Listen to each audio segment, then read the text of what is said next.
पहिला हाथ के प्यार के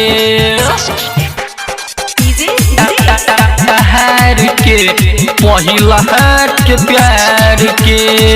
लय जान काहे बारू खिसियाइल तोहरे लबानी काठमांडू से आइल तोहरे लबानी काठमांडू से आइल लय जान काहे बारू खिसियाइल तोहरे लबानी काठमांडू से आइल मिल खातिर यही जान खूब झार झूर के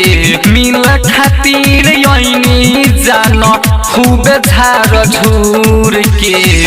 याद कर जान यार के पहिला हाथ के प्यार के याद कर जान यार के पहिला हाथ के प्यार के पहिला हाथ के प्यार के याद कर जान यार के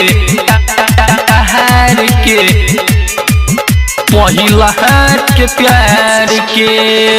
तोहरे ललैनी जान लाल रंग के सारी काहे लारू सलबारू सच कहतानी ये जान सुन न सच कहतानी तोहरे ललैनी जान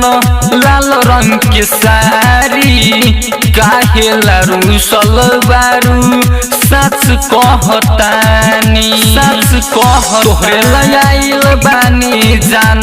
मेकअप खूबे सवारी के तोहरे लयाइल बानी जान मेकअप खूबे सवारी याद कर जान यार के पहिला हाथ के प्यार के याद कर जान यार के पहिला हाथ के प्यार के मारो भाई के पहिला हाथ के प्यार के याद कर जान यार के पहिला हाथ के प्यार के तू ही तबारू जान धरती समान हो बोललू तो लागे जैसे मीठी मुस्कान हो मीठी मुस्कान हो तू ही तबारू जान धरती समान हो बोललू तो लागे जैसे मीठी मुस्कान हो राइटर दिनेश आइल बाटे हमारा संग में रणधीर ठाकुर लख जान खूब झार झूर के याद कर जान यार के पहिला हाथ के प्यार के